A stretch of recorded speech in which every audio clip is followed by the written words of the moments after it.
Can those ones raise their hands, please? SRCs who do not have T-shirts that they were supposed to have. Okay. So, you see, when we decided that we have this conference for these days on it, it is not that we did not have anything to do. We're just bored and we decided that let's call people a beachwood. So when we all agree, Chairman of Gauteng, where is he? If you assist me that everyone who enters that door, uzohlala ngapha. Now, when we all agreed that we must be here up until the program ends, it's not that we do not have any other thing that we could do with our time. People decided for whatever reason that they were too important yesterday to stay with the rest of us and leave.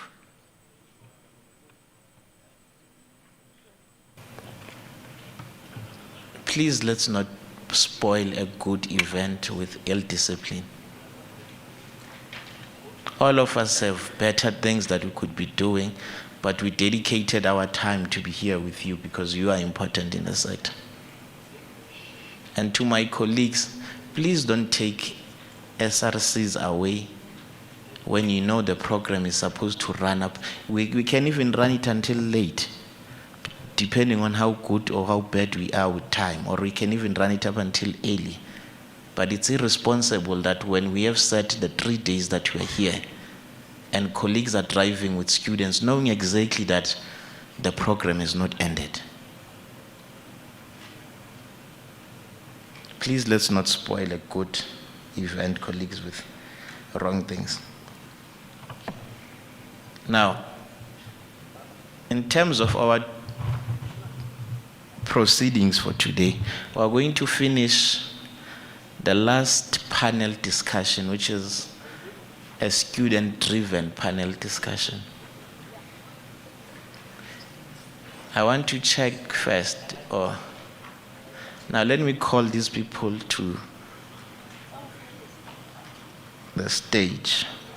Can I call the president of Southwest Gauteng College to come to the stage?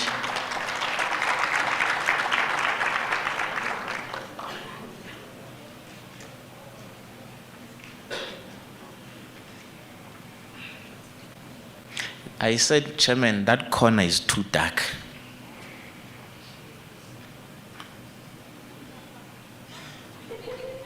Cameraman, please, let's focus on that corner. Please, let's focus on that corner. Can she then be followed by the provincial chair? Can she then be followed by the provincial chair of Eastern Cape, Uluvato Vena?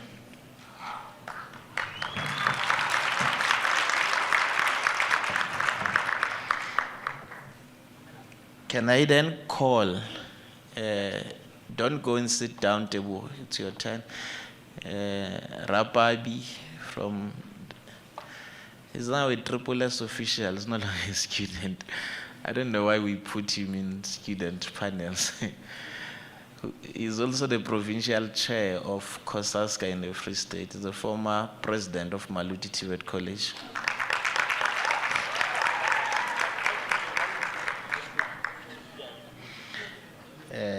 Can I also call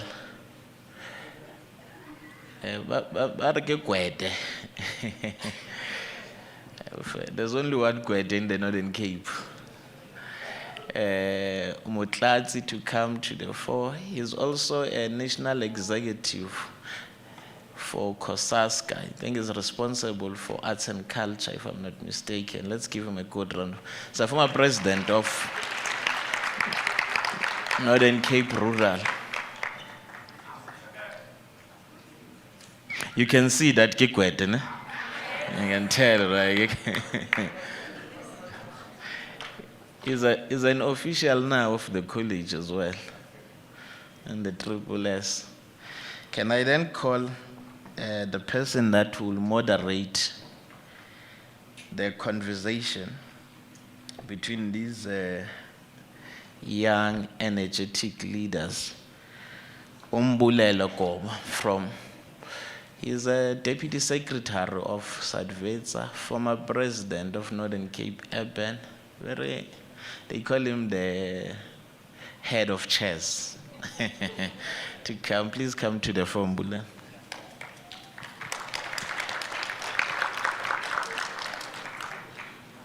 So the panel discussions now will be about really students, former leaders and current leaders in the sector, having a conversation about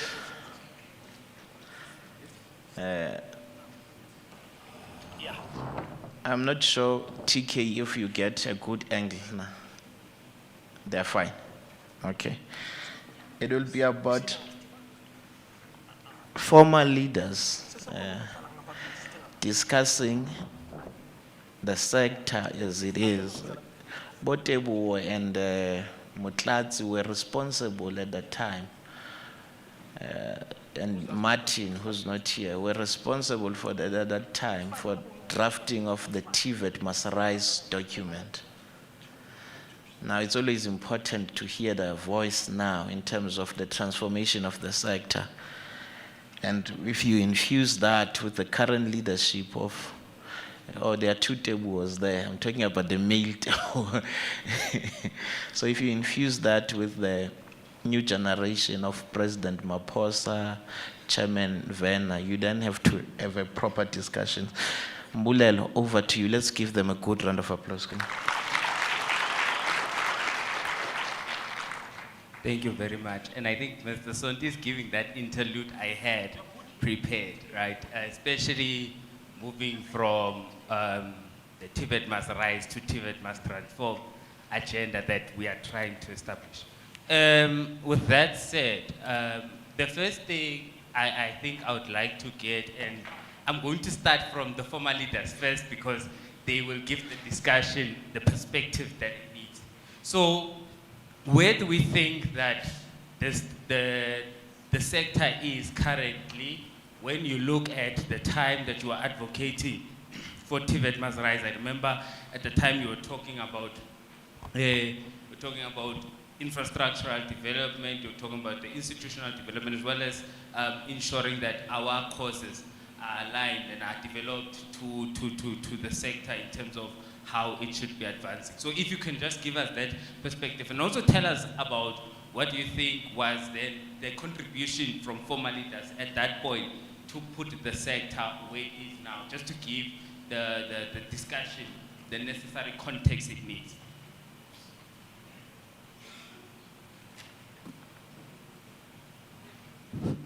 Thank you very much, colleague Bulel. Look, we would want to say the TVET must rise initially was prompted by the output of the curriculum itself. First, the teaching and learning system by that time was not relevant to the current congested and industrialized system that we were having.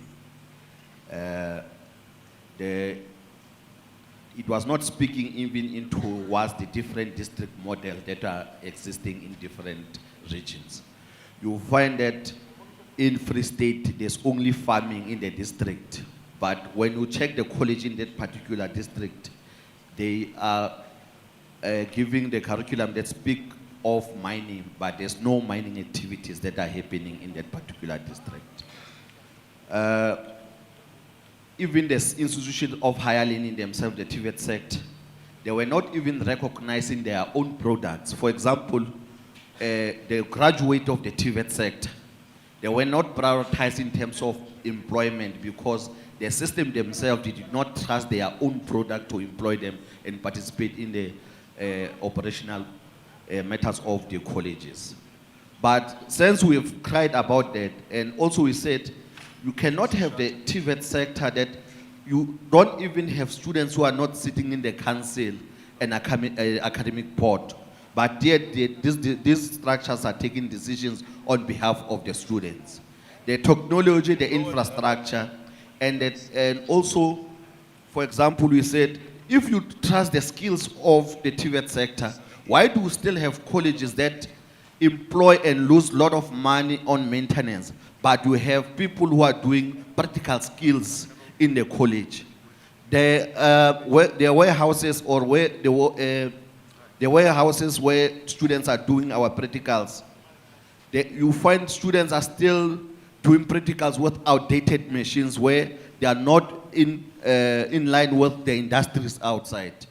DDGs yesterday touched about a car with 4 gears. You go to other colleges, you find that the engines that these mechanical engineers they are doing practicals on, it's outdated, it's not in line with what the industry wants. And now the TVET products end up not being trusted with the responsibility of maintaining or being employed in these competitive industries. But we have seen a serious transformation in the TVET sector. Colleges now today, they can even prioritize former leaders or graduates of the TVET sector. They have a confidence in them to employ them in a different TVET colleges. We have seen the introduction of the infrastructure grants in different in all TVET colleges in the country to transform the infrastructure of TVET colleges going forward. The introduction of QTCO also brings us back to what we were talking about, so that the students can go and do practical directly at different industries. So this aligned our TVET sector with industries outside, and our student graduate will be competitive in terms of industrial employment. And we also said we can't have entrepreneurs from TVET sector, but when colleges do businesses, they don't even prioritize our own entrepreneur from the TVET sector. But now we have seen Ellen Gray also being introduced in a system, and we've seen some of the college using the very same students who are the product of the TVET sector doing business with TVET colleges. That's how we also wanted the TVET sector to be transformed and the output of TVET sector be competitive, and us as a TVET sector trusting our own graduate in different colleges. Thank you very much. Thank you very much for that perspective. And I think that guides us especially from what we are going to be discussing now related to the current agenda and also the current juncture of where we want the sector to go into. But before I do that, I think it's very important for us also to talk about how necessarily TVET colleges are creating space for entrepreneurship, and I like that Mr. Mutlatsi was touching on that. Verna, maybe can you share with us your thoughts, Buti, on especially the strides that the sector is making in developing TVETpreneurs, and also what do you necessarily think still needs to be done in terms of that?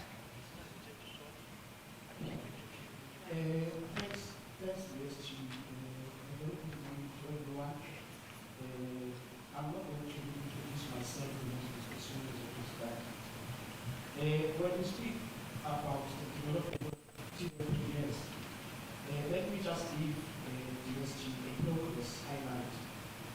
In terms of the entrepreneurship competition, TVET colleges have organized entrepreneurship competitions, of which it's run by Alan Gray, and it's to encourage students to develop innovative business ideas and pitches. However, there are still challenges and areas for improvement, because one, the curriculum integration needs to be part of the progress, because if we're going to talk about entrepreneurship, but we are not looking to the issue of the curriculum integration, our entrepreneurship education is not always fully integrated, especially in the TVET sector curriculum, which can then limit its impact to find its footprint in terms of seeing students from the TVET colleges rising up in terms of having their own businesses, having their own workshops. So it's part of the challenges and areas for improvement, the curriculum integration.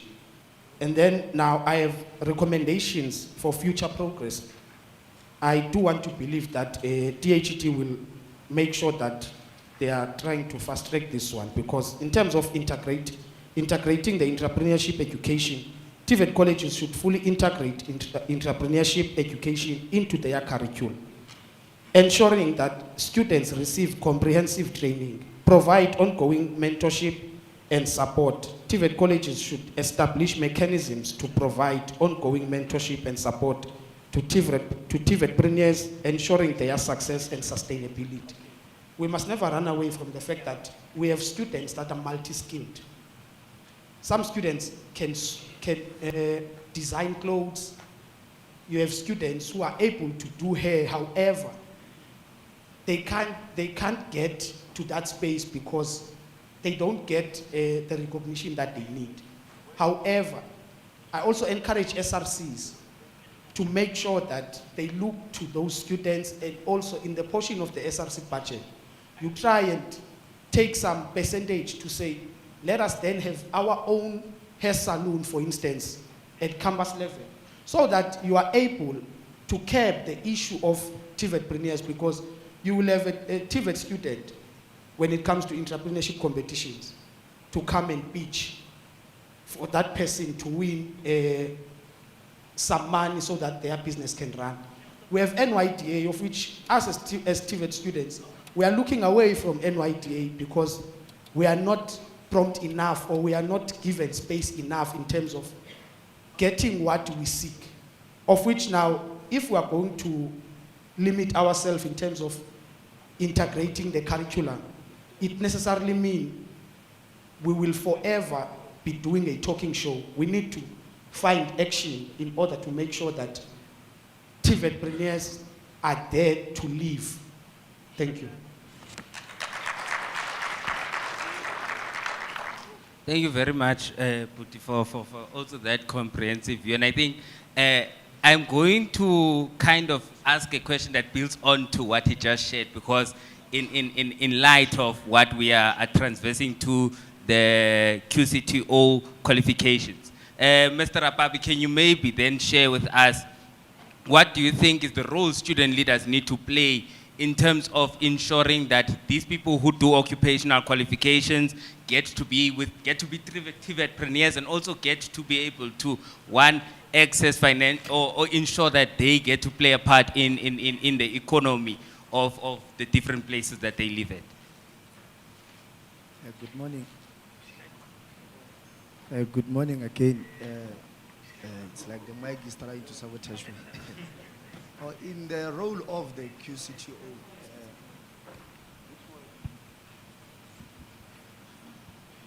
good morning again.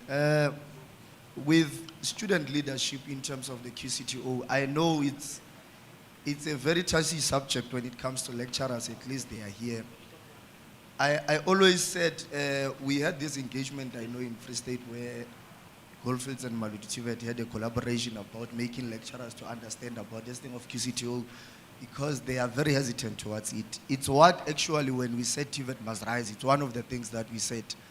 We cannot be another theory sector again, because we wanted practicals. Because our TVET sector was more of a theoretical thing, and then we said, no man, when we leave the sector, we want students to be employed. We don't want them to still go somewhere and do whatever. Then people don't understand it. This thing of QCTO, it's saying 6 months theory and then 6 months practical. We are still doing that, but it was taking long. We are saying you will do your N6, and then after that, then you will go and do your internship, is that practical thing. But now we are saying we want students actually to partake in the economy much earlier, due to the crisis that it's currently South Africa, the poverty level is very high. So with this one of QCTO, even in there, you can just do 3 modules and 4 modules or whatever of what is needed, and actually go and contribute to the economy. So that's what we are crying about, to say, because we were fighting in the labor market with our theory, as much as people were hell-bent in transforming the TVET sector to say, we're more fighting in the same space with universities in terms of the labor market because we're also doing more theory, more than practical, not what the TVET sector is intended to do. The TVET sector was always intended to give us practical so that when companies employ us, we are much in advanced position because we have practicals. But now when people were saying this QCTO, whatever is gonna be becoming a problem in the sector was always meant for practicals, not for theory.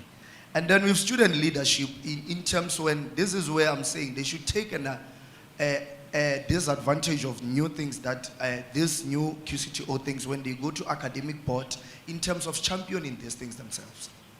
They should engage in platforms that actually needs to, with QCTO you need to be more aligned on what is happening in terms of the labor market, the partnerships, where you go to say, how do I find employment for my student? Because with QCTO it's more like you are semi-employed for the second 6 months. So the student leadership are now going to be in a space where, like in academic boards, in making sure that the QCTO courses that are then being put into their college are the relevant one. You don't want to find a college in Free State, let's say in Maluti, where we don't even have a C doing maritime. This is where the student leadership comes in. You then come and say, there's a QCTO, it's a new thing. How do we then play a role in making sure that we have relevant courses? Because this new system, they found it there. The report 191 was there. We can't change anything in that. Then came NCV, but this generation, they have an opportunity to influence the courses that are offered currently, that their colleges are applying for in the QCTO. So when they go to academic boards, when they go to council meeting, when SATVETSA goes to a regional meeting with their regional managers, when NEC goes to their national meeting with the ministers and the DDG, it's where they should say, let's look at what is needed currently in the labor market, and then how can the TVET sector contribute fully into this. I think the student leadership, they will play a vital role into this. If they could be open-minded, they should not think just inside the yard of the colleges, and then they will play a critical role. Thank you.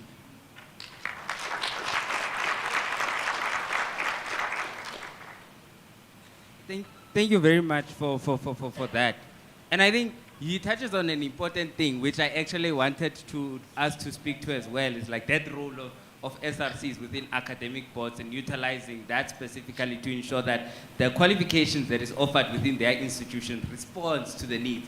We heard Babu Vere yesterday speaking about these things exactly on what we need to do in the sector to ensure that it is responsive by nature. Ms. Mapos, can you please assist us in sharing your thoughts around what progress do you think has been made with relation to facilitating the compulsory placement within the TVET sector? And also, what do you think still needs to be done in order for us to cover the ground that we haven't necessarily covered? Oh, okay. Good morning, everyone. Okay, I think I'll start with your second question. Your second question was that in terms of the development. It was facilitating compulsory placement in the sector, and what do you think still needs to be done in order for that to be achieved? Okay, in order for that to be achieved, I think we need to be honest. Like, the TVET sector literally sells a propaganda that it's more about skills, it's more about practicals, but when you look at it, even from our day-to-day going to school, we have less focus on that practicals, you understand? And we need more of the practical. You spend 95% in the class and then 5% on your practicals.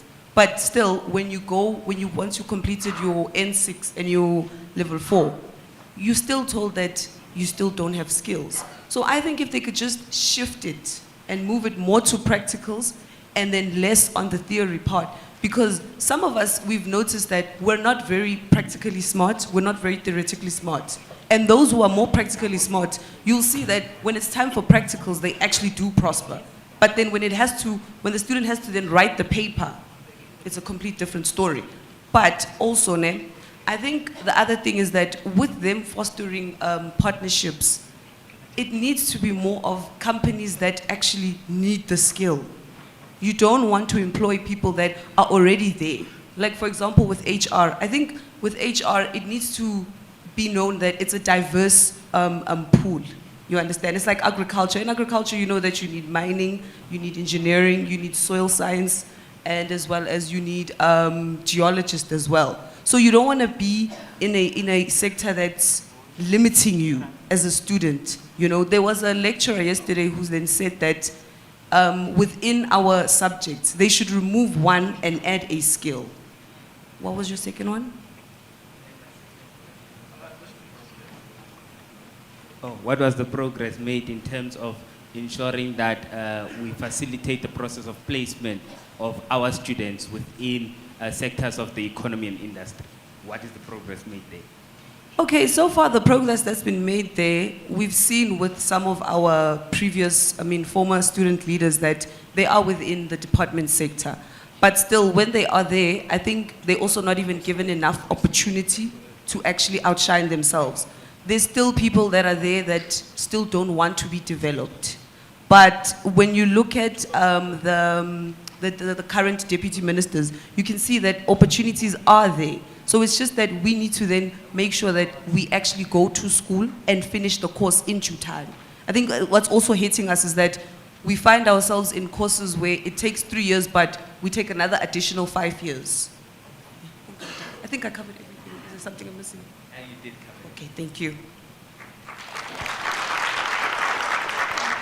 So, yesterday we spoke about the just energy transition and the courses related to that.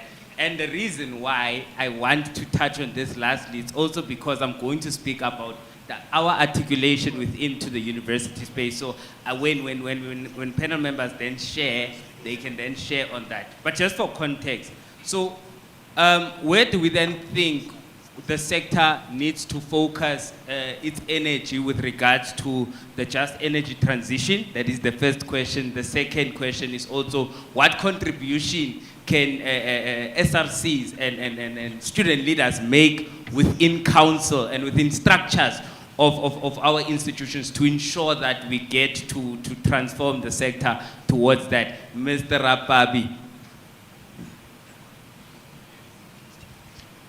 Hey, these ones that are difficult.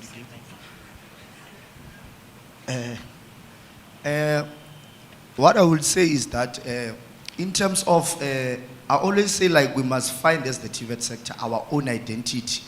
What is really a TVET sector, and know that this is our market where as the TVET sector we could contribute in the country. We don't need to fight for another space. TVET sector is meant to solve the problems that we are facing currently in the country. That's why I'm saying the TVET must find a space there. I always say like you will look around your community on what is happening when you say what is the meaningful contribution that the TVET sector must make. Practically, I'm from Free State, I'm from Kwakwa, we are having challenges of potholes. That means we'll need a civil student from the TVET sector to assist in making sure that the roads are now properly being done. You look into we are having a food security problem. I'm from an agricultural province, Free State. How do we then make sure that the TVET sector students are contributing meaningfully in terms of agriculture? We should learn as the TVET sector to say, how do we produce food? That's where we should not look. We should not contest the space that I think it's not ours. We should just look around our space and say, what are the challenges that the TVET sector could contribute meaningfully in the country? And then they are there. It's just that's why I'm saying, as the student leaders, we should not believe that leading is by making strike and fighting for NFSAS. You find some SRC when they enter office, I always say that their mandate is to fight for NFSAS from day one until the last day. In academic board, when they say, what is your contribution as a leader? As long as students are paid. But they don't understand that the main reason to come to the TVET sector was not to get student paid. Was to get a qualification and then contribute to the economy of the country. And then how the TVET sector is more wired geographically, it's in every region to solve the problems of that region. So the contribution that we could make is not, you don't need to research it, go to America or go to Google. It's your everyday life that you are living within the community. What are the challenges of that community? Though I'm sure 90% of those challenges can be solved by a TVET student more than a university student. So that's the contribution that we say. In terms of the academic board on how and the council, how the SRC should contribute to that. I always say principals are appointed. In council, you have members whom are elected by lecturers, and then you have those that are elected by support staff, and then you have SRCs. The SRC should not go to this meeting to sign registers and be silent. They should not go to this meeting to look nice in suits, and then, you know, they travel in this hotel and then be whatever. The SRC should actually advance not only the struggle of the students when they are inside the class or inside the campus, they should also look in the future and say, but after the students are done being students, what will happen to their life? We don't raise a student when he finishes N6 and then we say we are done. We trace until that student until they are employed. The SRC should then sit in academic boards and then just actually ask relevant questions, even in council, to say, okay, at NCU or whatever, we had so many students registered. From now on, it's 5,000 or whatever. What is our output? Those are the questions that SRC should ask. How many students have been employed from the college? Where are they employed? Which companies did take the students? What is their meaningful contribution to the community? So that is the thing that SRC should no longer fight about NFSAS. We fought for NFSAS, comrades. Where it is right now, it's balanced. The DDG came yesterday. I remember, Mr. Richard, at some point we had a discussion with the then minister, Mr. Dr. Plate. He always says, well, you made a fun. I was like, hey, these university comrades, they even take our girlfriend because their allowance is bigger than us. Comrades, you don't need to fight for NFSAS. It's balanced right now. You stay where they stay, you get the same allowance and whatever. Right now, you don't fight such struggles. The infrastructure grant, we fought for that thing. I remember we had a discussion long with Mr. Richard. And then all 50 colleges, then it was decided. You don't need to fight. Now we need people that are thinkers. We don't need people that are fighting. You don't go to boardroom and fight for NFSAS. NFSAS is paid direct. You can't do anything. Now you need to think on, they are taking care when they are students. What happens after when they are not students? How do we then make sure that a fully product of Southwest College is working somewhere? Are they getting proper practicals? Are they getting anything? Like, are they getting what is worth of what they are paying for? You know, SRC, they will fight for NFSAS, but they will never fight a lecturer who is not lecturing because they are happy that they are just signing for free. But then they will fight for allowances. But they will not fight that, you know, this time we are signing registers for free, of which what you came for, you are not getting more for it. But they will be in the street fighting for wrong things like, we are not getting allowances. That thing is the last thing. Ask us, we know about those things.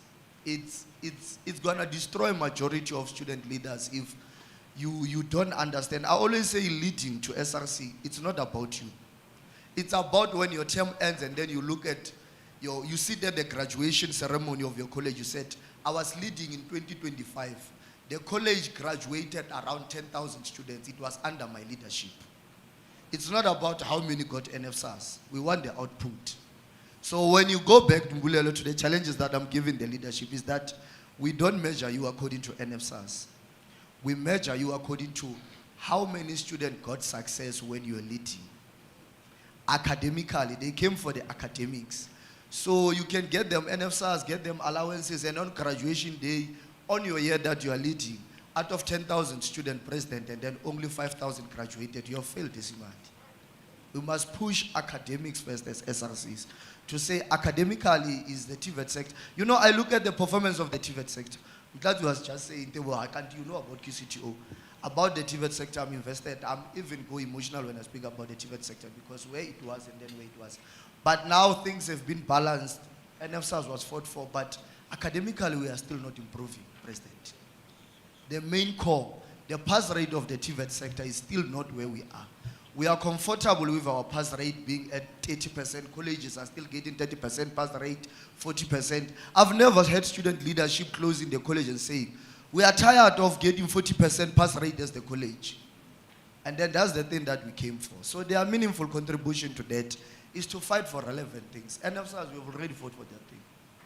You can't change NFSAS. It's stable, it's moving swiftly, it's cruising nice. Fight for other things. Thank you.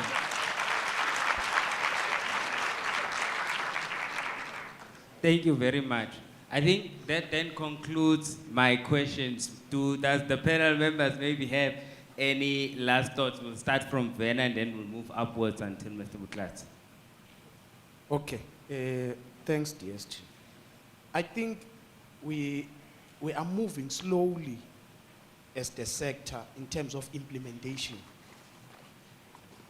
Why I'm saying this, the discussions that started yesterday and the discussion that we are having now, it's written in the white paper of PSET.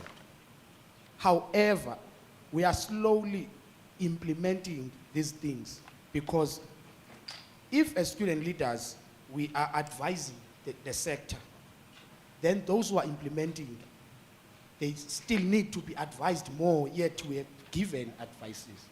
Of which, if we are still going to be talking about curriculum change in 2025, it necessarily means we are not serious about the sector. Because one, the issue of recognition of prior learning, it varies to colleges because each college has its own thing. So it makes it hard for TVET students to go and articulate in universities. Also, the issue around partnerships. Colleges have different partnerships, and some colleges, they don't even bother in terms of placing their own students. Because at some point, we must be able to note as to why do TVET colleges exist.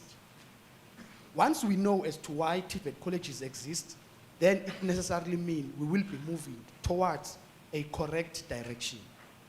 Now, it's so unfortunate, DSG, that most SRCs are leaving office early next year, of which it will then be difficult to say they should go back and make sure that most of the things that have been discussed here are implemented. So it's going to be difficult. However, I would like to plead with SATVETSA members, especially at provincial level. Colleagues, let's go back and have meetings and workshops with SRCs so that we make sure that the mandate that we are given, it's pushed on the ground. It can't be that, as Mr. Rababi has said, it can't be that we're going to sing about NSFAS year in, year out. Because at some point, NSFAS is there to fund students who are deserving funding. So if we're going to fight for NSFAS, and I know for a fact that most students who are fighting for NSFAS are those who don't even deserve NSFAS. And those who deserve NSFAS, they don't fight because they know why they came to TVET colleges to study. It's because they have their own mandate of saying, the background that I'm coming from, I want to change it. And then we have people who are coming to the sector just for NSFAS, of which we must change that narrative as student leaders to make sure that students, they come to study, because we need to find a way in terms of mitigating the ideal students for the TVET sector. We must find a way to make sure that we get the ideal students for the TVET sector. Because it can't be that the sector will be viewed as a glorified high school. So my DSG is to say, let us go back and make sure that we mitigate the issue of students who are fighting for NSFAS, yet they don't even deserve NSFAS. And those who will be closing gates next year, you'll find out that are those who have failed to even qualify for NSFAS, but they are making noise for the sake of making sure that they get their own time. So I want us to go back and make sure that our colleges, they get partnership, they get into partnerships with industries that are within the areas of our TVET colleges. Make sure that high schools who are feeders of the sector, they give the sector students that are ideal students for the sector. So that you don't get people who are rejected by universities and then they come because they are bored now in the streets and then they come and register. When NASFAS is not paying after 1 month, they start striking. We must look into that. Thank you.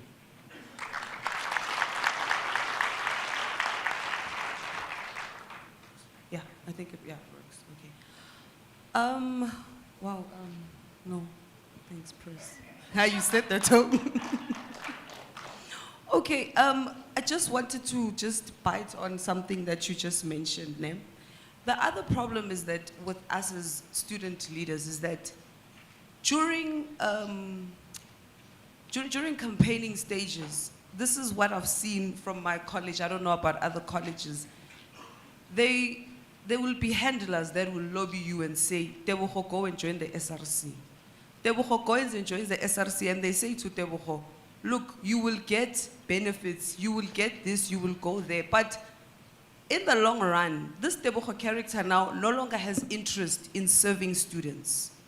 When Tebogo is called upon to say, look, come and sit in the academic board, Tebogo literally sits there, signs the register, and keeps quiet. By the end of the term, when you are asked, what did you do, Tebogo, in your term? How did you push the interest of the students? It becomes difficult for that person to answer. It's because now, I think the other thing is that we are pushing ourselves away from actually reading books, understanding why we joined the SRC. How exactly are we going to benefit by us sitting in the academic board and in council? You know, when people tell you about council, you imagine this big dark room with all these people that will just come there with their big PhDs and you don't know what to say. No. It's a platform for you, for us there to actually raise influential stuff about us. I think if we can all accept that when we are sitting there in council, we should not be worried about NEFSAS and tenders, worried about when's the next Mr. and Mrs., why isn't the school giving the SRC their official budget and so forth. No. We should be focusing on the mere fact that our curriculum is collapsing us as student leaders because it's not evolving us enough. Yes, they are saying to us that there are labs that can assist us, but also our lecturers at times, like Tebogo said, that we're becoming too happy to just sign the register. But we're not gonna go and tell the campus manager, no, it's a specific lecture wasn't there in class. What's our way forward? And also to that is that I think when we leave this place, when we go and start for our registration, finding an ideal student is us informing students when they register that, look, this is our college. This is what our college can offer for you. This is how far our college will take you. And in retrospect of our college helping, what do you think you can bring? Are you planning on opening a business? You invite the idea to the new student that, look, when you come here, you must think like a business person. You should not think like a university student. University students are too corporate. Rona, we are practical people. So you're inviting the knowledge to the student that, look, when you are here, think of ways and means of business that can generate you income. Find a hustle inside your side hustle, basically. So that we shouldn't be too narrow-minded and start assuming, no, once I'm done with my N6, the school will give me something. Already, right now as it is, we should actually attend workshops. And I think in our institutions, they do have, it's just that the information is not brought to our attention as quick as it should be. So we should also attend those workshops, form alliances with those companies that can actually assist us. Yeah, I think I'm done.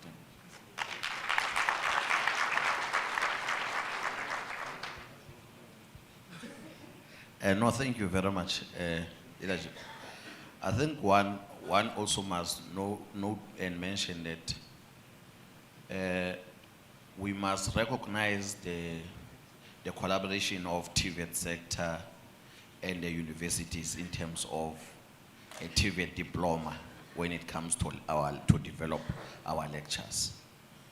Because one of the issues that we always fought was to say, it was like once you've got a degree at the university, even if it's a farming degree or agriculture degree, when there's a post of lecturing at TVET colleges, despite this with the IT, as long as you had the degree, the college will take you as a lecturer and teach something that you are unfamiliar with and you are inferior to.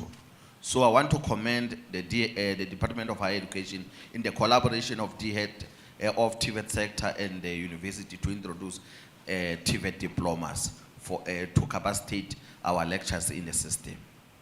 Now, today's leadership is that the question is, can TVET sector be the answer to the societal challenges of this country? Yes, TVET can. One, each and every country in the world that invests in a technical skills, economically they develop very fast. Going back to the societal challenges, can TVET sector be the challenges can TVET sector be the answer of the challenges we have of roads and infrastructure? Yes, TVET can produce proper artisans to maintain those roads. Can TVET sector be the answer to the current challenges of township economy? Yes, TVET can produce entrepreneurs that will go and take over that township economy. Can TVET sector be the answer to the power outrage and challenges that we have in this country? Yes, TVET sector can produce artisans that will maintain ESCOM and also bring green hydrogens in this country. But we must not shortfall ourselves thinking that we can't go to that level. The QTCO is the best model that I've ever came with because it collaborates with the universities. It has certain levels of NQF levels. After you have finished your levels, NQF level 7, level 6 or level 5, you can go to an institution of higher learning and do the research on what you have learned, and so that you become competitive in terms of industries. It's just that we need to open our mind and be proactive in terms of approach and also contribute positively in academic board and council meetings. I agree with Debo. We need to have a tracking system as colleges. But the first task that you must do as SRC when you live here, you must request your colleges to have student support committees, whereby you are able to understand the placement officer must report each and every quarter how many have they placed. Have they placed that particular students in relevant career guide? Because you find a person have done president, have done HR or have done HR, is placed where? As admin in the municipality. The person who's doing these practicals, they are just doing coffees at the municipalities for mayors and MMs. They don't become competitive when they go to the industries. So you need to also be part of those people who monitor such as the SRCs. I think we also need to come up with alumni system at TVET colleges, because we don't track the progress that we've made once we've left the office. You would have done a certain progress to say, want to achieve this. The new SRC comes, management just play with their mind, they start afresh. But if there's alumni structures there, the former leaders are able to track the progress that you have made. And the new SRC that comes, you say, no, the former SRC, they were here in terms of progress. You can continue here. Because sometimes even management themselves, they don't want to see transformations. They are too relaxed. They are too relaxed. And it's the honest truth. And in the next council meeting, when you go to the council meeting as president and secretaries, I think in your SRC report, the principal must tell you how many campus managers are participating or are attending district development forums. And they must explain why, because the department yesterday said they encourage them to participate there. You understand? I agree that sometimes when you get there, you find people who are educated, who behave as if they have arrived when they are in the council. That's why we always said, and with as the department, when you appoint council members in TVET sectors, also prioritize TVET graduates who understand the struggle of the students of a TVET sector. You understand? You talk about things there in the council, these people, they don't know what you are talking about. Most of them, they are in these councils because they just want to have a sitting allowances.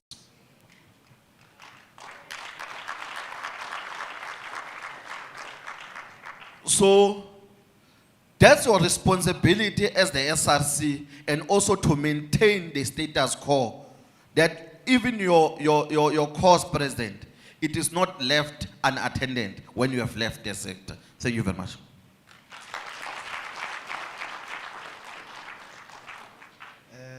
In closing, I beg to differ with sitting panelist members due to the condition that the TVET sector was before and now. I think we have moved.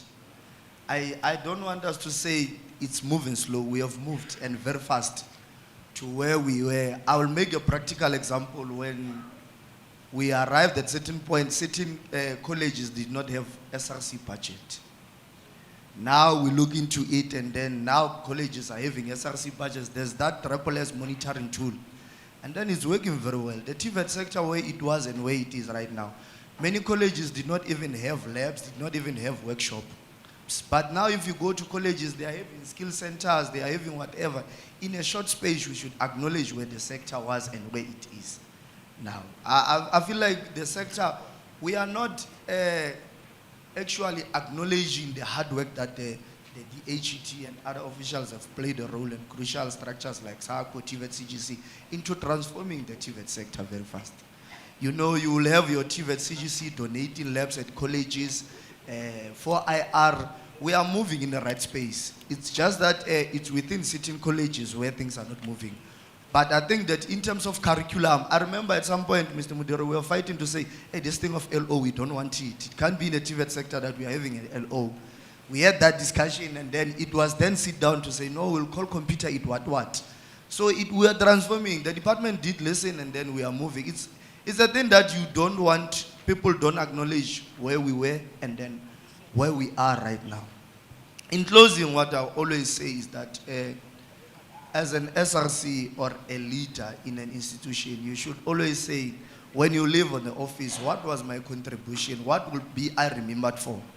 We quickly forget the slave queens. Because slave queens comes every year in an SRC. We quickly forget the Chama boys who comes and don't speak when they are here, who don't raise valuable things.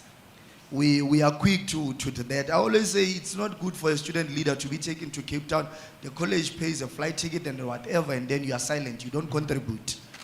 It's like right now your college has brought you all along from Eastern Cape to come to an academic conference. You flew to here and then whatever. You just come here, you are silent, you are late. Mr. Sondi has to call you when you don't even know the reason you are here. But when it's time for tea, you are the first one out. When it's time to eat, you are the first one. When it's time to sleep, you are the first one to go. But when we have to contribute here, someone will come, Mr. Mdiro, from Eastern Cape, since she's been here from first day. She will leave on Monday or he will leave on Monday. Her contribution is to sign, drink tea, eat, go there, come back, become late, become a problem here. We are speaking of a student leader. He just came to be a problem from Cape Town. We booked flights for that. Leave those things. You don't want to be remembered as someone that we called you, hey, when your up and down was too much. As a student leader, you need to actually make sure that you put a meaningful contribution in the sector. I always say there are other things that will be remembered for that were negative. But our history will always be, whatever they came with, TVET must rise. They came with whatever. We're not saying you are a student, you are about to do certain things. But at the time that you should be contributing and be in a plenary, it's that time. When you say the management are hell-bent, in our time, I remember we used to say this. In council, I always say it. At Maluti, they know Mr. Mudira. I used to trouble them a lot and then he used to come and intervene. I'm not there in the council as an SRC. I always told them when I was SRC, comrade, I'm co-governing this college with you. I'm equal. As an SRC in academic board, you are not an SRC in academic board. You are a member of academic board. Stop saying they are not listening to you. Contribute. In council, if they are calling you president in council, reject that thing. Say, I'm a council member. You must tell them, chairman, correct that thing. I'm a council member here.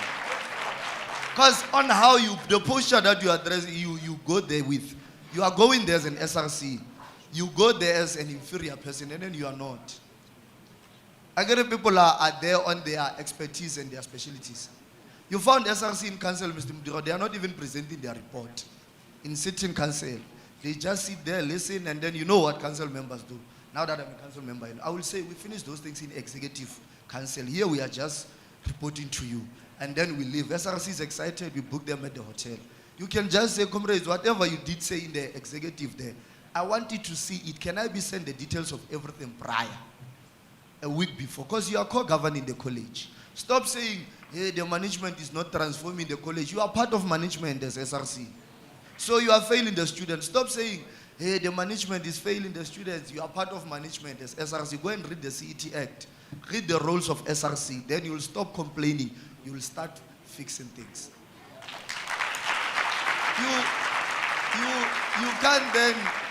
You can't then say, at our colleges, certain things are not happening. You sit in council where they are allocating funds to say these funds will go into the here and then here. What was your contribution when they said about the infrastructure and whatever, and then you are silent, you just sign the register? You know what council does? They will take, they book for SRC and not book for other members of council. SRC will live with these ministerial appointees, and then us, the others, will come after. So you sleep in white sheet and then you forget that you need to contribute in that. The first thing that I always say to SRCs, even to you, make sure that when you do your handover, even SATVETSA, it's a proper one. We should not say, what was your contribution? Konjo, who are you? What did you do?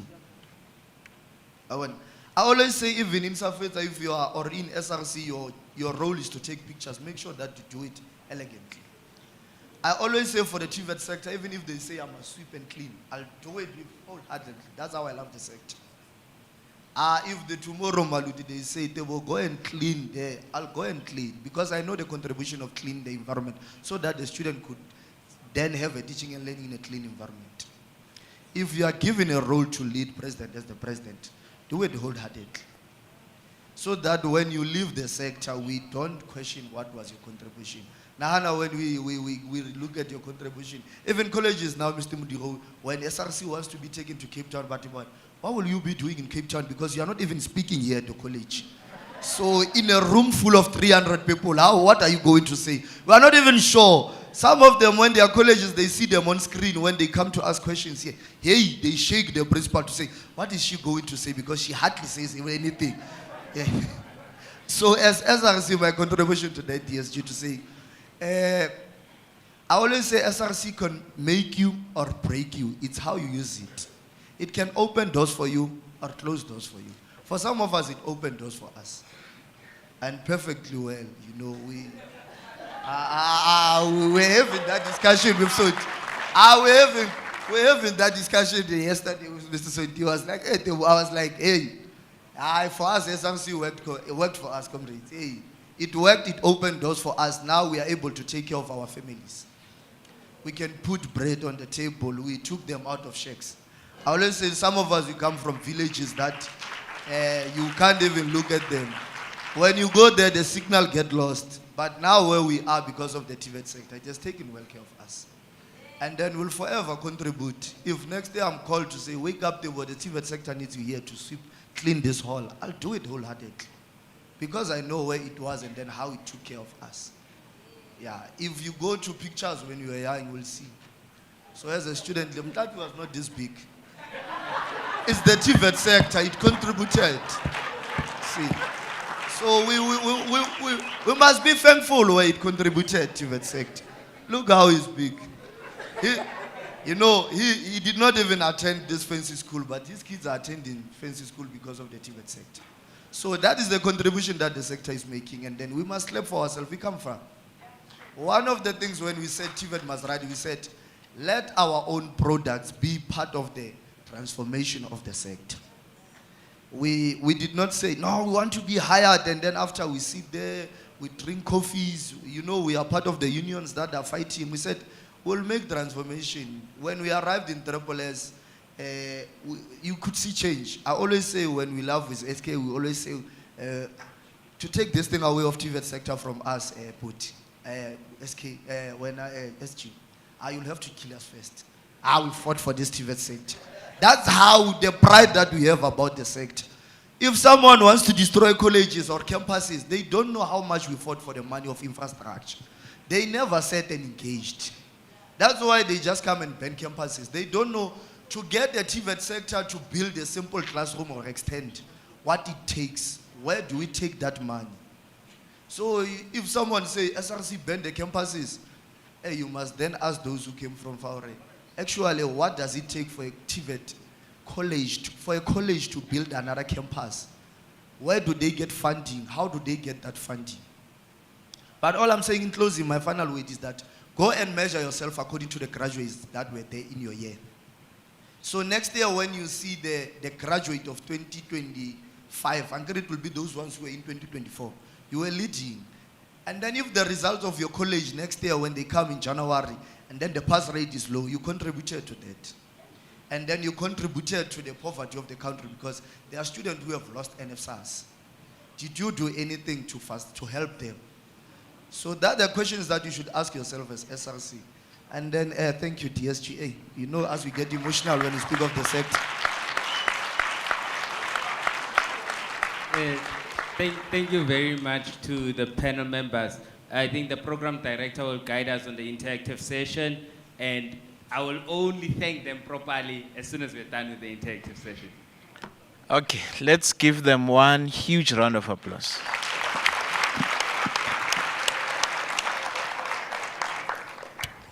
Questions? We know, we follow the same principles. Status. Two.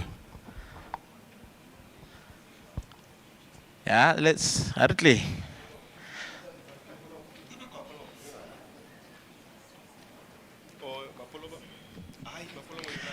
You preamble, I cut you.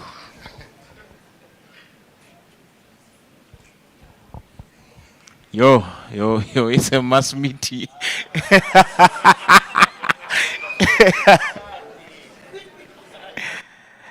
Okay.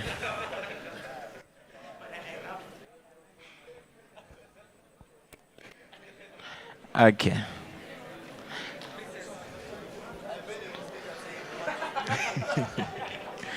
No, just wait. I want everyone to settle. Let's keep quiet now. If you are not asking a question, please sit down.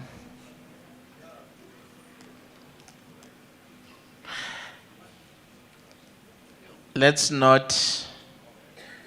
avoid this in and out thing, colleagues. Okay. Colleagues, we are pressed for time, so please limit your questions to just 2 questions. You may start, sir. Thank you very much. It's very low, colleagues. Please assist with the volume. Thank you very much, Program Director. And morning, colleagues. Let me get to it straight away. My name is Goamwe from Skokune TVET College. I'm a lecturer. My question is to the panel, both present leaders and former leaders. And it goes like, what do you think should be done to get to the target of 2.5 million enrollment by 2030, taking into consideration the fact that we have only 5 years left and I'm saying 5 years, yes. And we are still sitting on 600,000 enrollment now. What should be done for us to get to the target of 2.5 million in about 5 years' time? Thank you.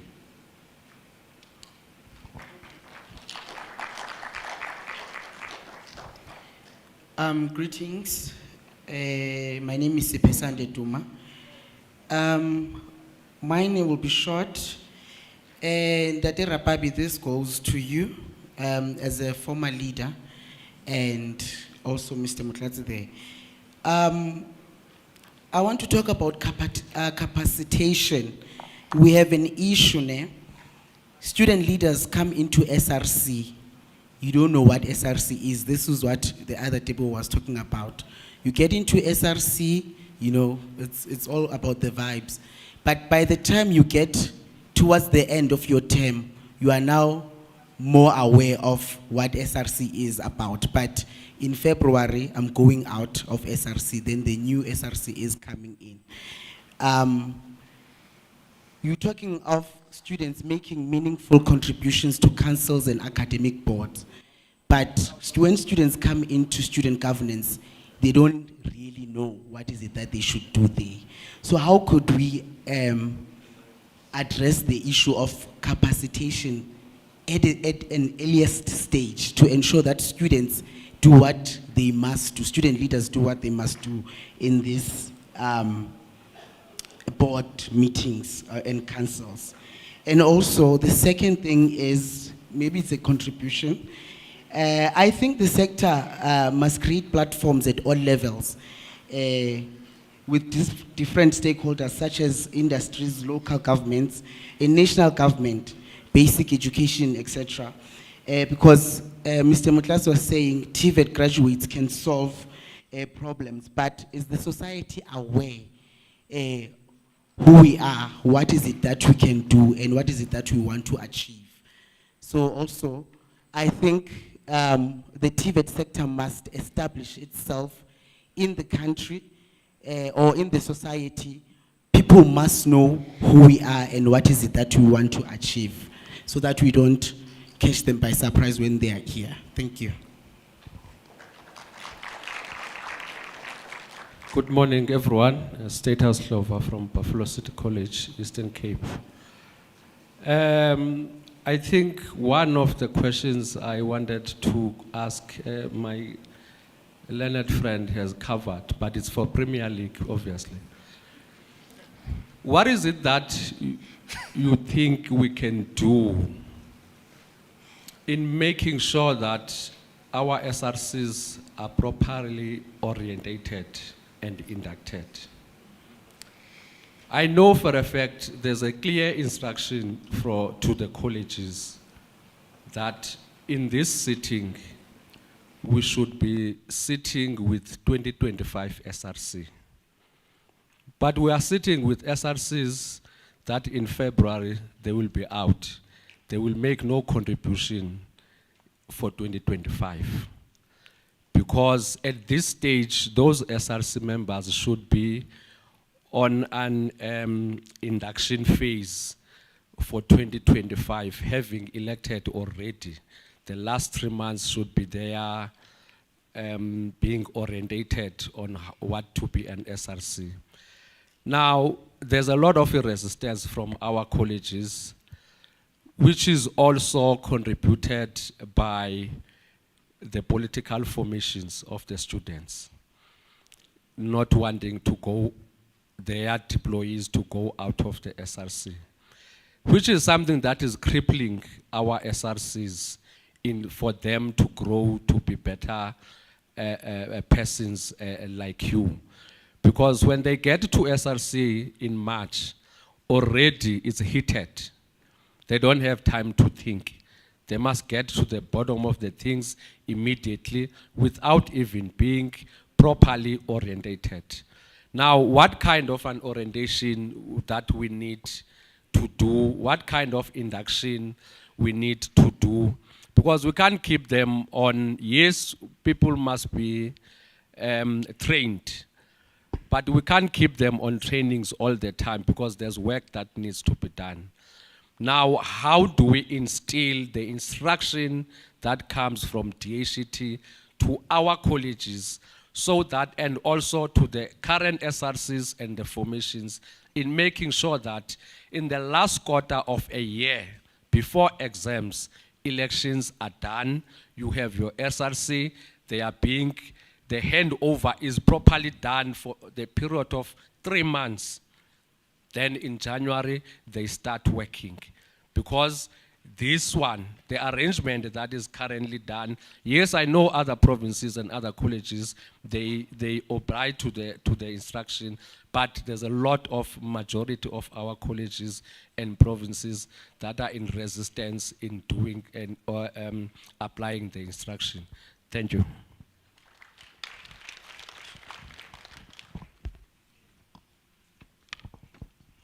Thank you, morning colleagues. I go by the name of Tsolo from Maluti, the lecturer there. I was prompted by one statement from one of the panelists to say, let our students be part of the transformation. Now, I am going to challenge you, my dear leadership, and say, are we actually saving what we should be saving? Are we using our students, or are we letting our students be part of transformation? Let me cut to chase and speak to my college in particular. We are having a motor mechanic campus. We are having electrical engineering campus. But you'd find that when college cars, brakes, need maintenance, we are outsourcing. What are we saying to those students of us? Are we instilling fear in them, or are we helping them in instilling confidence? So let me be precise and brief. Your good leadership in those sittings of yours, your academic board, your council meetings and all of that. I am going to talk now as a unionist to say, go there and be vibrant enough. Demand that, if it comes to a push, let it be part of the policy. That if we are having students who are doing mechanical engineering, let's test those students of ours with our own assets and the likes. Thank you very much, leadership.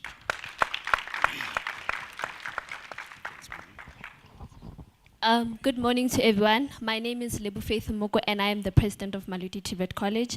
Most of my questions have been asked, but I still have some questions to direct to the panel. This goes to the chairperson of Eastern Cape, but it can be answered by the whole panel. How do we mitigate ideal students for the TVET sector?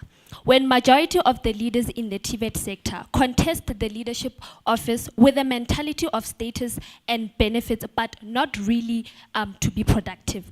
Because we cannot want to mitigate mentality from our community, whereas ourselves we are narrow-minded as leaders, and at the end of the day we're expecting to be productive.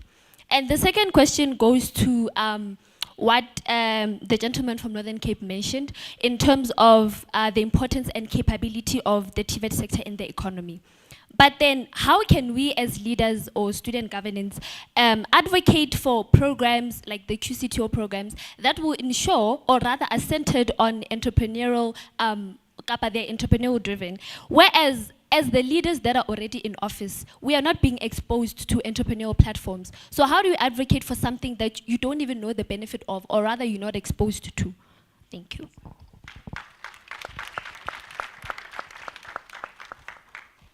Greeting everyone. My name is Dinam Kenge, Secretary General of Nsashane TVET College. Chair, please check who's outside. If there is no one, please lock that door. See, the ups and downs are disturbing. Sorry, Tina, you may continue.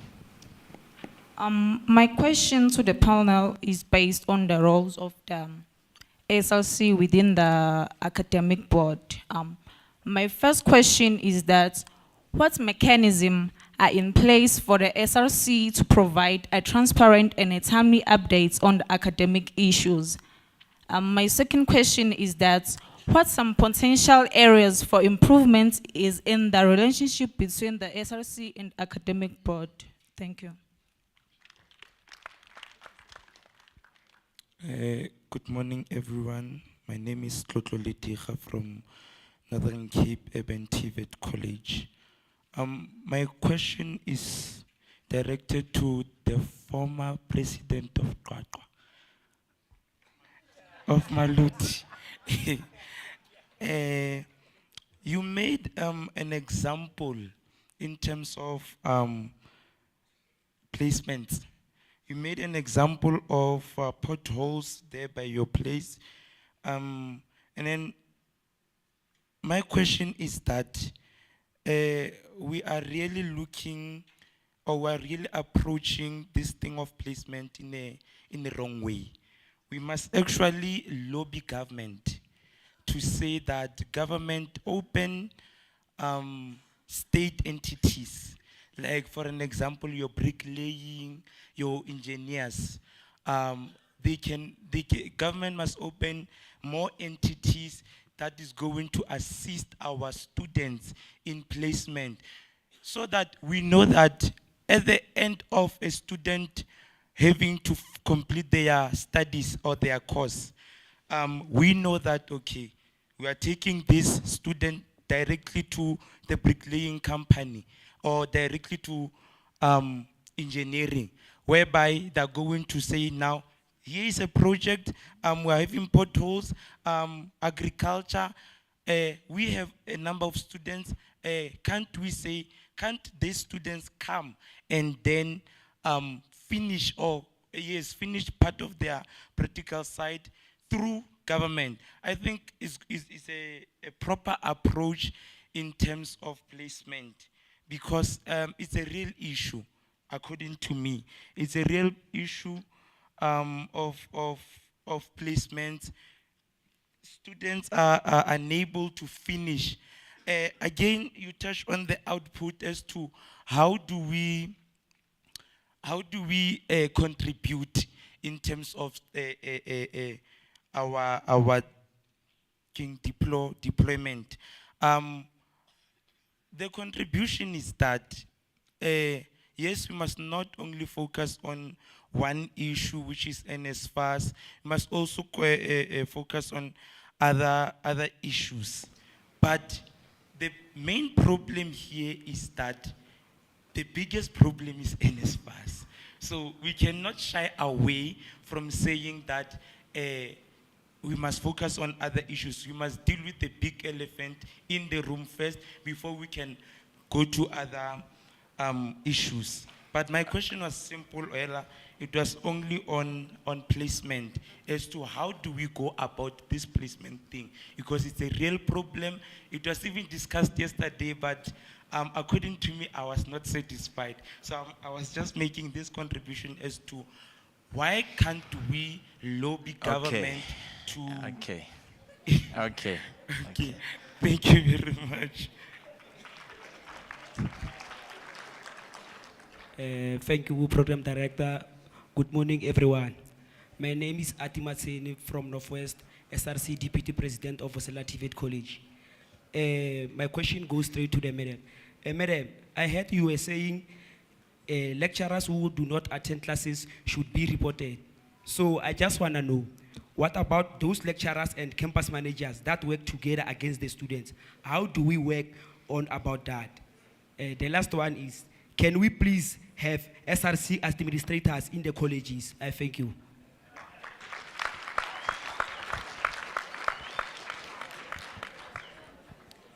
Good morning, ladies and gentlemen. I go by the name of Mapasika Koza from TVET College.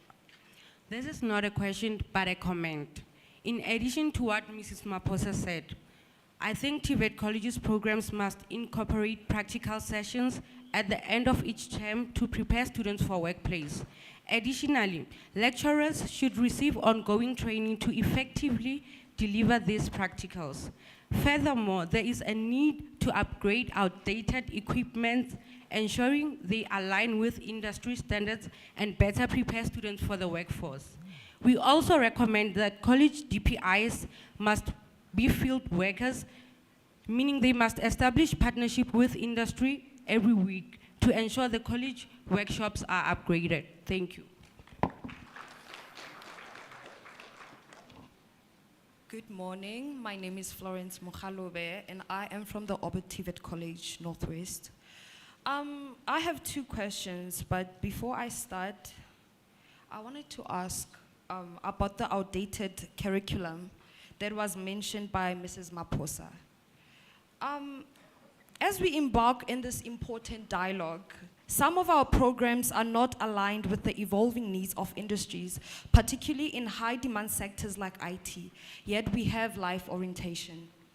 So I want to ask, how well does the TVET curriculum align with the industry needs, and what steps are being taken to close the gaps?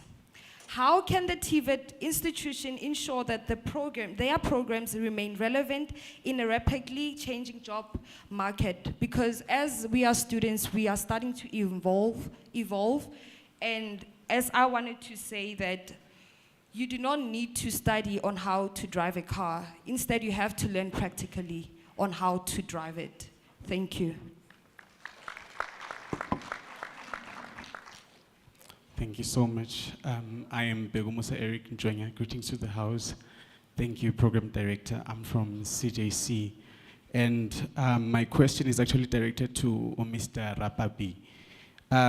He spoke about, okay, these are the reasons for asking my questions. I want to find out how I can channel a few suggestions also that I believe will also radicalize and revolutionize the way IT is actually taught in the TVET sector. So you spoke about RISE TVET and how you transition from theory to the practicality of things in TVET. Well, I just want to find out, since there is actually less exposure into the reality of whatever that we're studying, especially in the IT, you know, if you can take an average IT student who's doing programming right now at TVET and just ask them to design a real-life solution, they will fail, and I'm confident in that.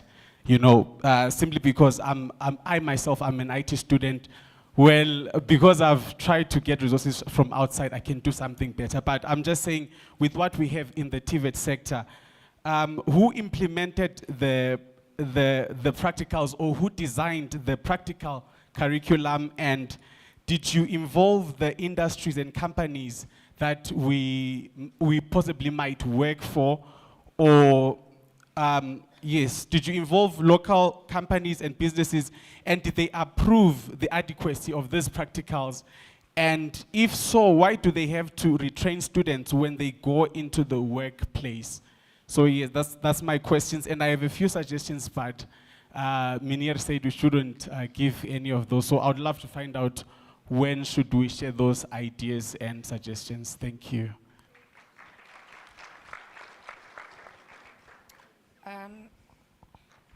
Greetings to the House at large. My name is Bali Majosi. I'm from the Western TVET College, and I'm the head of academics. I have a question for the panel, only one question. Considering all the diverse perspectives from the society, most people view vocational training and apprenticeship positively, but it differs with micro-organizations and those in the private sector, because they tend to express lower levels of agreement with positive statements about vocational training and apprenticeship. How can we promote vocational training and apprenticeship as viable career paths, even in the private sectors and micro-organizations? Thank you. Good morning. My name is Zandile Taylor, President General of Ratsibanda TVET College.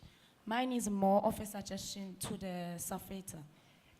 I have a suggestion that why don't we have a specific person that will be able to deal with monitoring and evaluation, that will track graduate employment and bring opportunities on board. Hence, the structure is well connected with the head, and also seeing the programs and conferences that you are able to invite ministers and ambassadors? Can you also check the graduates, especially those who start their own businesses? May we also track them and find stakeholders who can fund those graduates?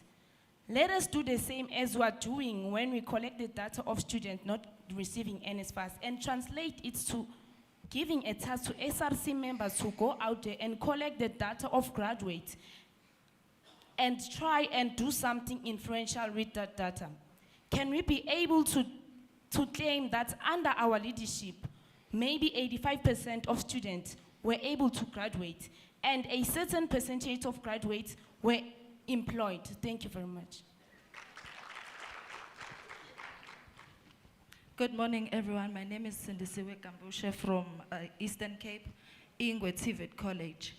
I would like to firstly thank Triple S Office of Ingwe TVET College for making sure that our SRC is well trained, well equipped. We go to places where we get the information that we need, but then we lack the platform to exercise the training that we get from the different places we go to. That is the first challenge Ingwe TVET College is facing, the platform to exercise all that we are being taught. I would like Mr. Rapa, if I'm not mistaken, and Mr. Vena to assist me. We have a problem whereby, as an SSC member or a student, you challenge your management at campus level with problems that we are facing, and you keep on wanting updates, and then you become a nuisance, so they say. And then you are being told that we will see if you will qualify to be an SLC the following year. What happens after that is that when results came, your results will come absent from the exam room, pending, or zero. You were there, you wrote all your exams, you signed all the papers, you collect the relevant information, the relevant registers that show that you were there, you wrote your exams. But then you have this pending and absent from exam rooms. And that thing has never been solved. We are only told that only D-Head knows about that. Thank you. Okay. Before Murobi, just please cut the line just after Tsaipo. Tsaipo will be the last one. Don't take the lady from Tswane North. Stay in the line. Tsaipo, you are the last one. Let's stick to that, colleagues. Thanks, Chair. Good morning, colleagues, and good morning to the panel. Thank you for the presentations. I think my first part is to check with you. My name is Denison Morobeng. I'm from Umfolozi TVET College. If you'd consider one or two of the things that I would be raising with you. So if you look at the research that was released through the colloquium, I think last year, one of the documents there that speaks to student demand for TVET colleges shows that we have regressed about 26% in terms of intake from, I think, 2015, if my memory serves me well. Would you, as the leadership of SATVETSA, take it at your level, or consider to take it at your level to really make impact and make contributions to how we deal with issues of access? Because I think if we are not going to be intentional about dealing with issues of access, we are not going to go anywhere. The second one is, would you also consider standardizing the elections calendar? Because here's an opportunity for you to then do handovers in a certain month across the country. You do training across the country in a certain month. And we are able to then gauge and check as well in terms of your progress that you are making in as far as that is concerned. And then lastly, Chair, we speak about the NDP 2030 as if the NDP 2030 is 50 years from now. It's actually 5 years from now. And in terms of the infrastructure of the college, one of the panelists was saying that their lack of practicals. And I can assure you that part of the reason is that we do not have the necessary infrastructure. And in the next 5 years, the government is not going to be able to single-handedly assist you with that. Now, here is my contribution or my advice to you that, and I agree with what one of the panelists was saying, that we actually don't trust our own people that we train. Because if we are to take the plumbers, the bricklayers, the electricians to do the small fittings and the piping work and the backwashing of the systems in terms of sewage in our campuses, we would then be able to fix in the short term most of our infrastructure backlogs. And I would propose to you that perhaps you'd look at the work integrated learning contracts, which we can actually get directly involved with the students to then create more job opportunities and practical work. Thank you very much, Chair. Good morning, colleagues. My name is Rapula Miso from the Home of Legends.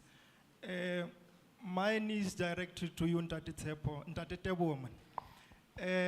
We have SRC is the only form of leadership, meaning we don't have a student association within the TVET colleges, while we are saying TVET colleges are transforming. If we are saying the leadership, the SRC are part of the academic board, but we are sending there while they still have to advocate for engineering field curriculum, but they don't know about engineering. So if we can have the student associations within our TVET colleges, so that we know who is the leader for engineering, so that together with the very same SRC can go and advocate for that, if ever we are so serious about the transformation. Another one which will be directed to you as well. It speaks to the curriculum, because the Mining Qualifications Authority has issued their circular that there is a lack of skill. The very same, the trend of our minerals leaving the country as raw materials is precisely the lack of skills, because they are saying we are producing engineers who cannot even process the diamonds. So what interventions on particular curriculum that you have in place or you want to propose in place to make sure that our minerals, they don't leave the country as raw materials, but as end product? Thank you. Thanks, Chair. Good morning, colleagues. My name is Tepo Mukono. I've recently just joined the head. I'm entrusted with the task of marketing and communication. So to the leaders, part of the panel, I just want to get your insight, but just to provoke your thought a bit. My question is just a simple one. Is what is the present day, TVET sector's competitive advantage or differentiation capabilities, or the point of difference versus the private competitor, those that are in the FET private sector? Because the very same people are offering the QC2O occupational qualifications. So how student leaders can make the TVET colleges, sort of stand out in the vocational and training, and make, the TVET college more attractive than those skills development providers, because a lot of these private competitors, they also contribute to a problem of bogus colleges and unregistered qualification. Thank you, Chair.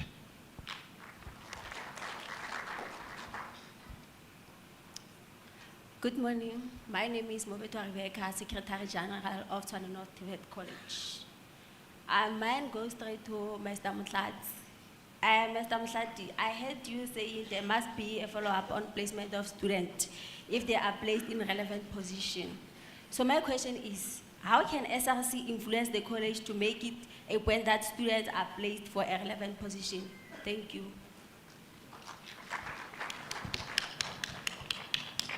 Okay, may I ask panel, most were comments, né? that you just stick. I think on time we're not doing well, my moderator. You just be brief, we answer once and then others. I said it's not a Q&A session. It's a knowledge sharing session. Over to you, Chuck. Thank you very much. I'll give over, and I also want to suggest maybe if a question is not related to a panel member, then do not answer it maybe and leave it to the person that it needs to get the response from, just also so that we can mitigate the issue of time. Yeah, I'm handing over to the panel members individually to respond to the questions that were posed to them. So we're starting from Mr. Mutlatsi and then we'll move downwards. Thank you very much, Chair. The 2.5 million target of a TVET sector, we are too short-sighted as a sector. One, we understand that we have, in terms of funding, we might struggle to meet that target. But it is our responsibility of officials of the colleges and SRC and councils to promote third stream funding for us to be able to register more students in our colleges. We can't always concentrate on the funding of the department. And if there's a challenges of infrastructure, yesterday one of the officials from, he's saying it's a college from the College of the Land in Eastern Cape, they've even recommended a blended learning in a TVET sector. I think we are progressing and we're in a 4IR now. We need to use the facilities that are there. There was a complaint that there's 4IR centers in our colleges which are not used. We need to make use of that particular centers to make sure that we are going to meet the NDP 2030. You understand? Let's use, because the department allows colleges to seek for third stream funding. What are we doing as officials who are sitting in management meetings? What are we doing as SRC who are sitting in council meetings? When principal, or we only concentrate on the strat plan to say, okay, the state have said they've funded only 5,000 FTEs. What about the third stream funding? What are we doing are we not going to go out and find investors who seek these skills that they want in the industry to invest in developing these skills? We must encourage our officials to go out and seek third stream funding and seek the funders that, and this thing of saying that we don't have skills in South Africa, that's why there's no smelters. Those investors must come to colleges and say, we want to invest in the smelters workers. What are we doing to make sure that colleges are giving that particular occupational programs?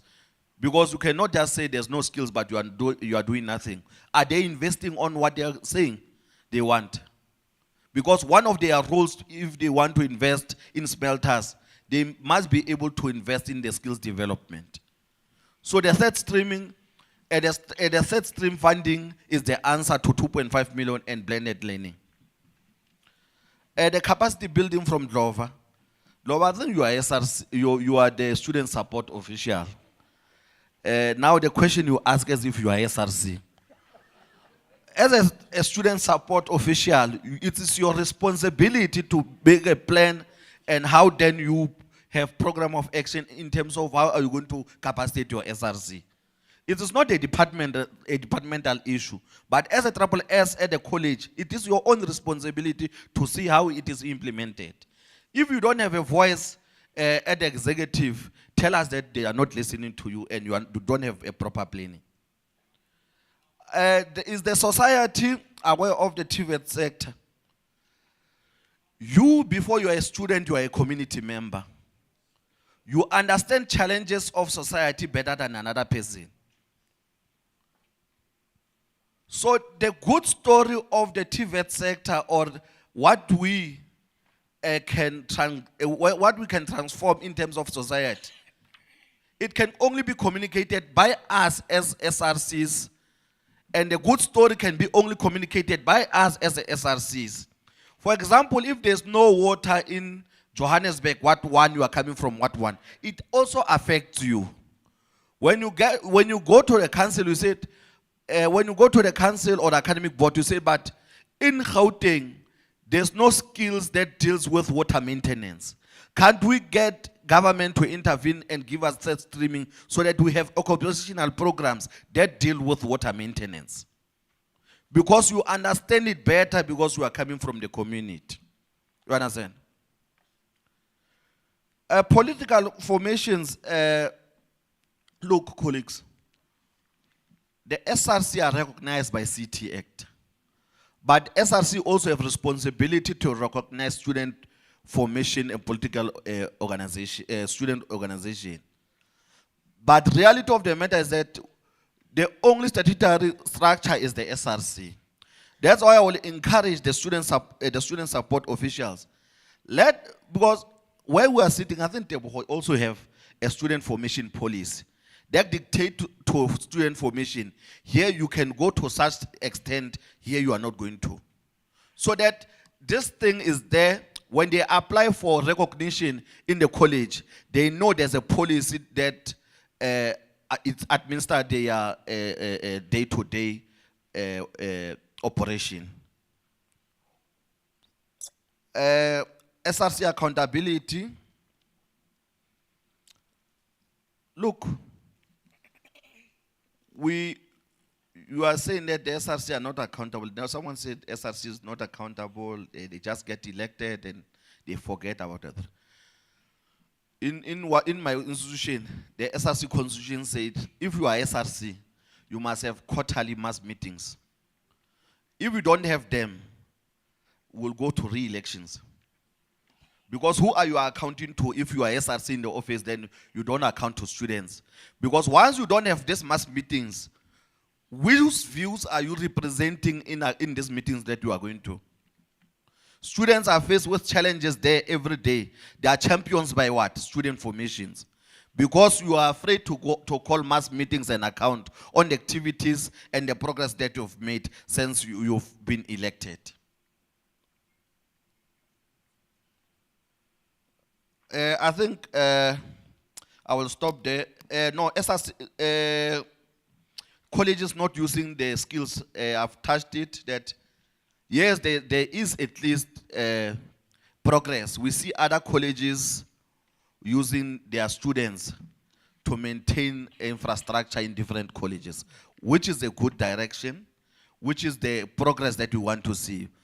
And that we would want other colleges to do the same. Because also, it assists colleges financially. They will not use people that are charging college crazy amounts of money to do simple things that our students can do. Thank you very much. Okay.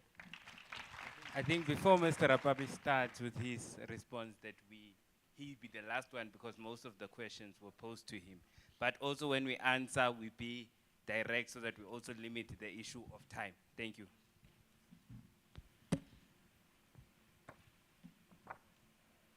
Oh, okay. How do we get ideal students, yet we as SRCs or student leaders are not doing well? We need to agree that we are no longer contesting SRC to transform or to change our institutions. You get SRCs or you get people who are contesting SRCs just for courtesy, for the sake of flights, for the sake of sleeping in hotels, but not articulating at college level. Of which one, as Mr. Mutlatse said, before you became a student or before you are a student, you are a community member. So it's you who can then go to your community and make sure that you brand your college because you are the brand of that institution. So if you don't market your institution, who must do that? Also, SRCs, regardless of being slay queens and whatever, you need to make sure that when marketing is going for road shows or going to college, to high schools to market the institution, at least as SRCs, you should be part of that because you are a student of which you know the curriculum or you know the courses of the institution. So if you don't talk about your own institution to students or to learners, how best are they going to know that there is an institution? Because currently in social media, you get people who are applying in colleges, but still asking, is in this college NASFAS coming faster? It's because we're not doing enough. So as SRCs, we must change the narrative of being SRCs of Ketis, but being SRCs that are going to be progressive in terms of marketing our institutions, because we are the brand of that institution. Thank you.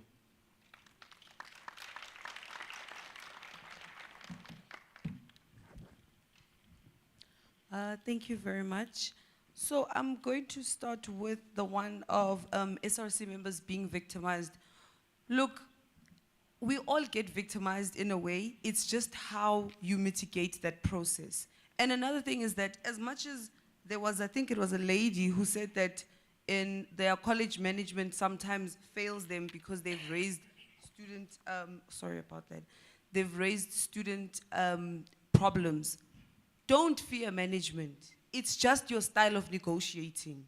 If you can read more books and evolve your mind on how to negotiate with management, you'll see that you will get the stuff. Yes, there'll always be that one person who'll be standing there who'll be the barrier. But at the same time, if you are reading the book to understand it, you won't have a problem in that meeting. And also, with regards to them taking away your assignments and your marks, I should think as an SRC member, there must be some ways that you should have dealt with that by now. Because now they're no longer fighting with you personally. I mean, they're not longer fighting you as a leader, but they are fighting you personally.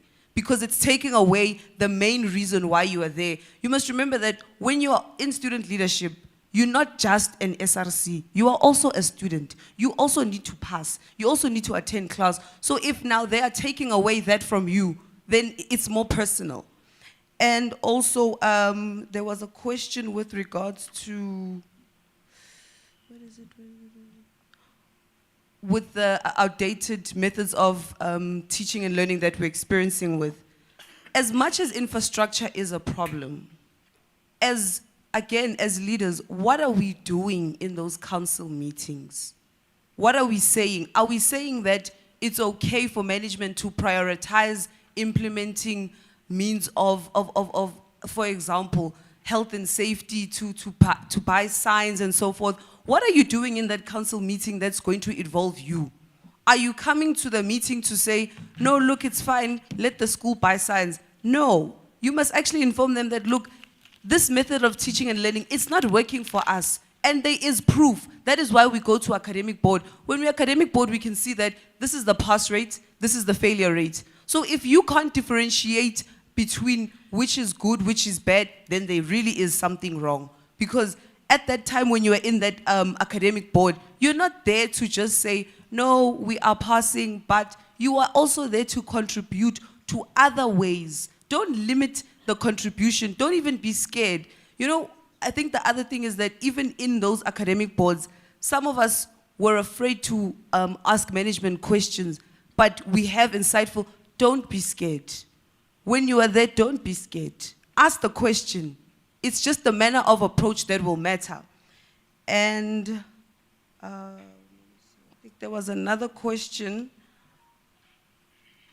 Okay, with regards to guidance, I think the other thing is that some SRCs, you're receiving too much advice from one person, which is very dangerous. You cannot seek advice from one person, because at the end of the day, in the long run, in fact, you'll be serving that person's interest. Be that as it may, that your advisor is a SSS manager or your advisor is your school principal, you will not be there for the student interest. You'll instead be there for that person's interest. So as much as you are seeking guidance, have a variety of people. And then there was also another question with regards to, oh no, that's not for me. Okay, I think I'm done on my side. I think now I don't have many questions. They've answered my questions, actually.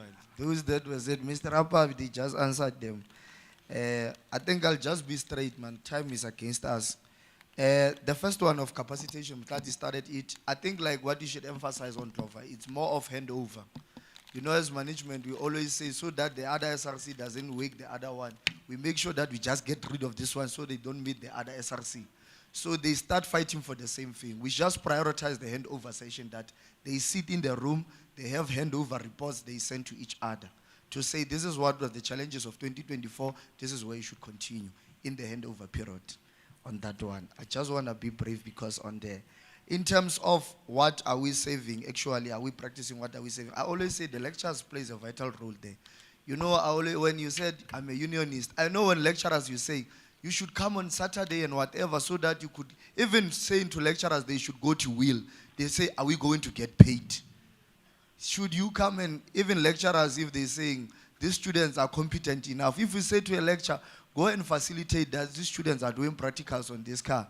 Because if you're saying they must then go on college cars, you need to go extra mile. Come with them on Saturdays, Sundays, and whatever, and after hours, of which most lecturers are resilient to say to that. They will say we are not getting paid to do that and extra hours and whatever. But if whatever, it's a collective effort for everyone to play a role to say, to produce a fully student-led, a TVET and product. And then in an involvement of industries in terms of doing when we are doing transformation so that we can be relevant. I know in strategic planning, normally they involve community or whoever is in the municipality. I know in our college we do have that thing where we'll involve someone from outside in a community when we are having the strategic planning of the college so that we have an outside view of what actually is needed in the community. I think if most colleges could then apply that thing, it will work very well so that we are aligned with what is happening in the industry. Again, in terms of the real thing that someone said, are we having platforms when we could engage this? I just wish most colleges could have their own academic conferences. Stop as SRC to having, what do you call it, freshers ball and closing ball. They're not going to assist. Maybe just channel that money to say, challenge your college to say, let's have our own academic conference and discuss the academic challenges of our own college. And then transformation will come from that. In terms of the student formation, Mutlat stated it. I always say go to policy conference and engage it. You will develop policies that will relate to to answer problems that you are having at your institution. I think that's that. And then the last one, it's that you said, it's Tepo who said, what are we doing to be, because there are other colleges, these private colleges that are offering these things that we are offering. It's one thing that we must do. We must offer quality at the highest standard to attract the students to come to us, not to go to bogus colleges. In whatever that we do, we must offer quality. You know, people get attracted to quality. You know, if I'm definitely sure if Saus, they are not having academic conference, if they see the quality of this academic conference, they'll have theirs next year. We'll have people who will now want to come here. So we must just offer quality and make sure that our students get into the community, they see the quality that we produce, and then they will channel the students to come to us and not go to those bogus colleges. I thank you. Those that I did not answer due to time, I'm still around. Thank you. Thank you. Thank you very much to the panelists, and also thank you very much to the audience in terms of the engagement that we had. That is all from us. Thank you. Okay. So in Zulu, we'll say India lisekishini namhlanje ne. Kubaba kwasani, so you must wait for me to tell you when to leave. So let's give the panel a huge round of, let's stand up, man, and give them a good round of applause.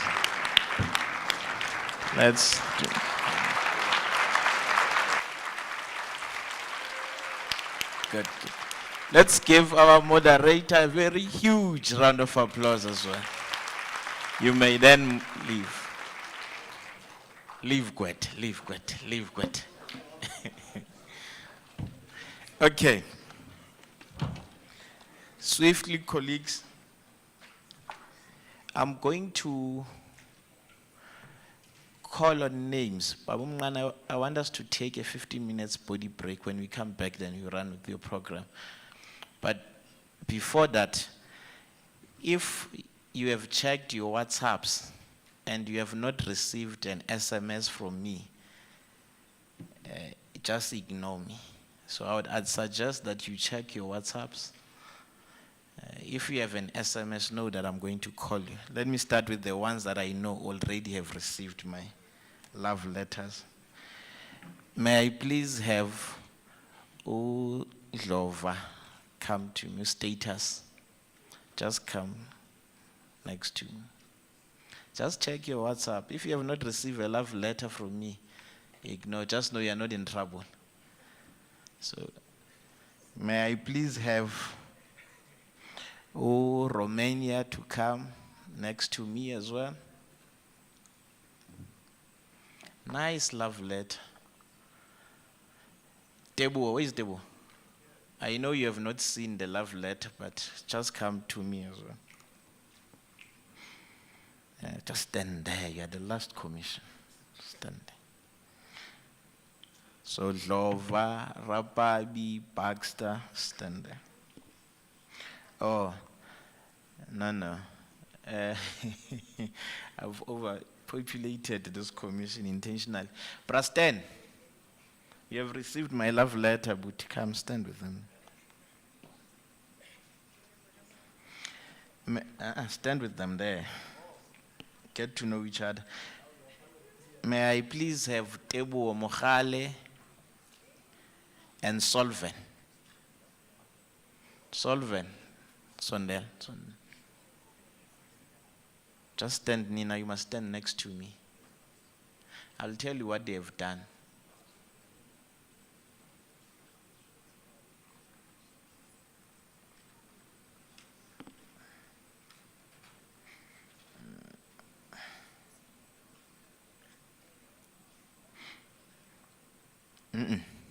Miss Bones, Zoma Petangwa.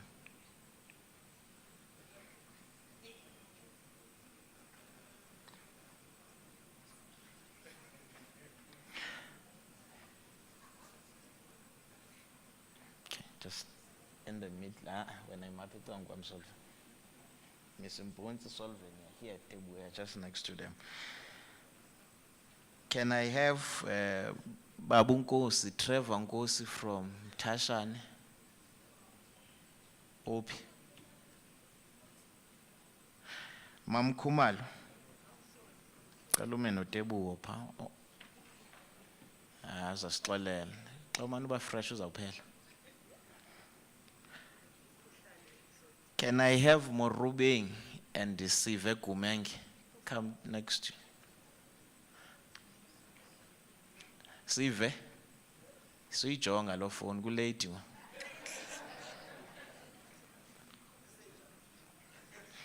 Kulady ma. Sharon, Ausmegi and Vuyi, please come.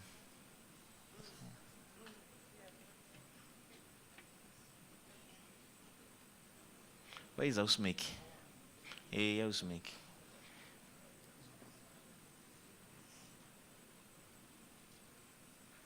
So, before we take a break, colleagues, so Commission A, the resource people for Commission A will be Usolven Noma Mumbons. The facilitators will give, in any way I've sent you the presentation, you are Commission A, the two of you. Commission B will be Umamu Kumalo, Trevor Nkosi and Tebo Mokhale. You are Commission B, so you must get to know each other. Commission C, it's the CP, it's the Pentec Cabal. None is a Pentec or none is a Belvel. It's the Pentec Cabal, CPUT. You'll be Commission C, only the two of you. Commission D will be Deborah Rapabi, Romania Baxter, Lova Status, Brasten Likeka. And the last commission, which is Commission E, will be Sharon, Vuyi, and Ausmeki. So please know, Commission A, Mamum Bones, it's the home of the legends. Mamum Bones and Solvin, the two with glasses are Commission A, who were spectacles like me. Commission B, it's Tebuo, Mam Kumal and Trevor Nkosi. Commission C, it's the two gentlemen from CPUT who are now in the TVET sector. Commission D, Zlova, Prasten, Romania, Tebuo Rapayo. Commission E is Ausmeki, Sharon, and Vui.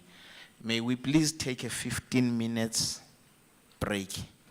Probably let's just a body break. Let's come back by past, but the commissions will be led by these people. Thank you. Yeah.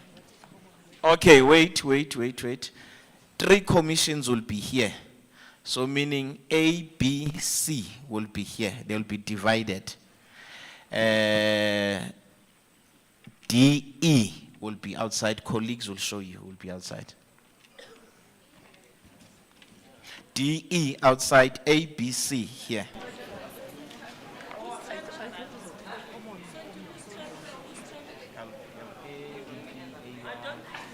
Was here.